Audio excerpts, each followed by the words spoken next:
Hi everyone, welcome to my channel. আপনারা সবাই কেমন আছেন? আমাদের এখানে এখন দুপুর দুটার থেকে এই ব্লগটা স্টার্ট করলাম। আজকে আপনাদের সাথে খুব সুন্দর একটা ব্লগ শেয়ার করব। আশা করি আজকের ব্লগটা আপনাদের খুব ভালো লাগবে। আর ভালো লাগলে like, share, comments and subscribe করে আমার পাশে থাকেন। আর আপনারা আমার ভিডিওগুলো দেখেন, একটা লাইক দেন না কেন বলেন তো? তা এই তো আমরা এখন টার্গেটে আছি।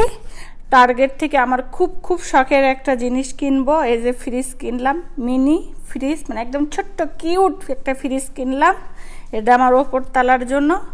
আর এই ফ্রিজের ভিতরে আমি কি রাখবো পরের ব্লগে দেখাবো। এই যে দেখেন ফ্রিজটা এখন আমি খুলতেছি, আমি আমার মামনি মিলে খুলতেছি, খুলে টুলে সেট করব। আর এই যে খুলে এখানে রাখলাম, মোটামুটি সেট হয়েছে। আর এই যে বুড়াটাও কাম করতেছে এখানে। আর এই ছোট্ট ফ্রিজটা তো আমার খুব ভালো লাগছে। আপনাদের কেমন লাগলো প্লিজ কমেন্টস বক্সে জানায়েন। আর এই যে দেখেন ফ্রিজের কালারটা হচ্ছে সিলভার কালার।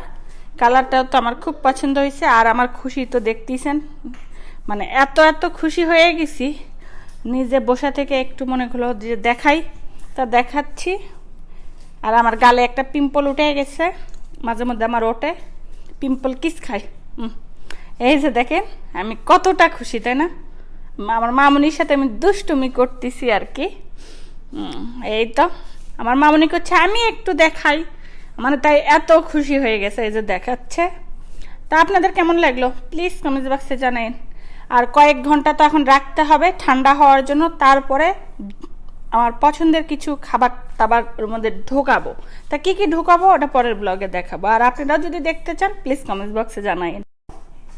এই যে দেখেন আমি আমার নিজের বাগান থেকে সবজি তুলে নিয়ে আসলাম, আমেরিকার মাটিতে নিজে হাতে গাছ লাগাইয়ে সেই গাছ থেকে শাক সবজি তরকারি খাওয়া হচ্ছে, মানে এত ভালো লাগতেছে আর কি। আর সান অ্যান্টনি টেক্সাসে তেমন একটা বাংলাদেশি সবজি আমি পাই না, পাওয়া যায় না, ওই জন্য নিজে হাতে গাছ লাগালেই একমাত্র বাংলাদেশি সবজিটা খেতে পারি। আর এখানে এই যে দেখেন কচু শাকটা এখানে খুব কম, খুব বছরে হয়তো 1-2 বার পাওয়া যায়, তাও চাইনিজ দোকানে। আর এটা হচ্ছে ঠিক আমাদের দেশি কচু শাকের মতো, একদম দেশি কচুর শাকের টেস্ট আসে আর কি। এটা ইলিশ মাছ দিয়ে রান্না করব। আর ওখানে পুঁই শাক আছে, আর একটু সরষার শাক, ঘরে একটু ডাঁটার শাক আছে, এইটা মিক্স করে একটা ভাজি করব। মানে খাওয়াটা তো বুঝতেইছেন ফাটাফাটি হবে।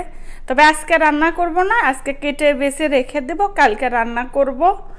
আর আমার তো গার্ডেনিং করতে খুব ভালো লাগে। আপনাদের কেমন লাগে প্লিজ কমেন্টস বক্সে জানাইন।